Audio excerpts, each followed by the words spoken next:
many songs are recognizable with just a very simple strumming like that? This is, of course, Sandman by America. Hopefully you recognize it without the vocals and everything. But this is a song, I have a lesson up now on this at Totally Guitars that goes into great detail on it, but and on one hand this song is very simple. And something you could do to start getting the hang of it is play an A minor chord, start strumming. Now we're strumming quarter notes at the speed of about 72 beats a minute. 1 and 2 and, but you have to make sure that your right hand is strumming downs at the speed of eighths. You can't be doing this. 1, 2, 3. Your hand can't be stopping. You have to be going 1 and 2 and 3. Now what that really does is it gives you the ability to play 16th notes in the strumming. 1 E and a 2 E and a 3 E and a 4 E and a. The reason that's important in this song is that after 7 beats of an A minor chord, 1, 2, 3, on the 8th beat,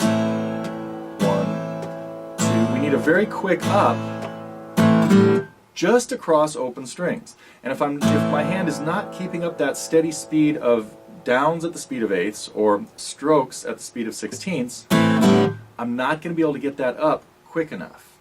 Then you land on F or F major 7. There's definitely a little bit of a major 7 sound in this, played by wrapping your thumb around the neck if you can do that.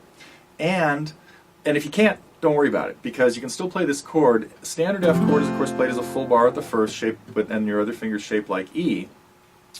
To get to F major 7, you just put your first finger, take the bar off, and play only the second string with the tip of your first finger, leaving the first string open. So we need to add an E to an F chord to make it an F major 7. And if you can't get the thumb to wrap around and play the F in the bass, leave it open. But just make sure you don't strum it. You don't want to hear this. But if you can get your thumb around to fret the first fret of the 6th string, great sound, that F major 7 chord. And that's the next chord, 4 beats of that, then to E minor. And on the 4th beat of E minor, we have the same quick down up from an open E to a G. You could go to a whole G chord if you want there.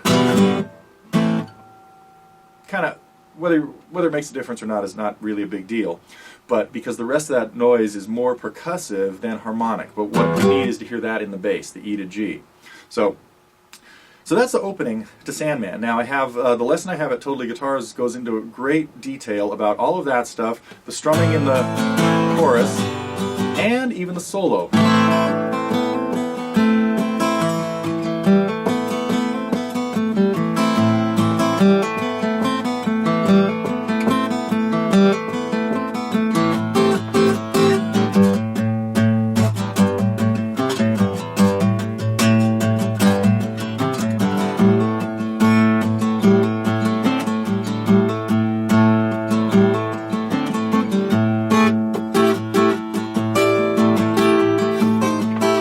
Mess around in there, do all kinds of stuff if you want. We get a little crazy with this in the lesson. Then we have to go in double time for the end. Now it means we're strumming at the speed of 30-second notes. So we go into that in the lesson as well.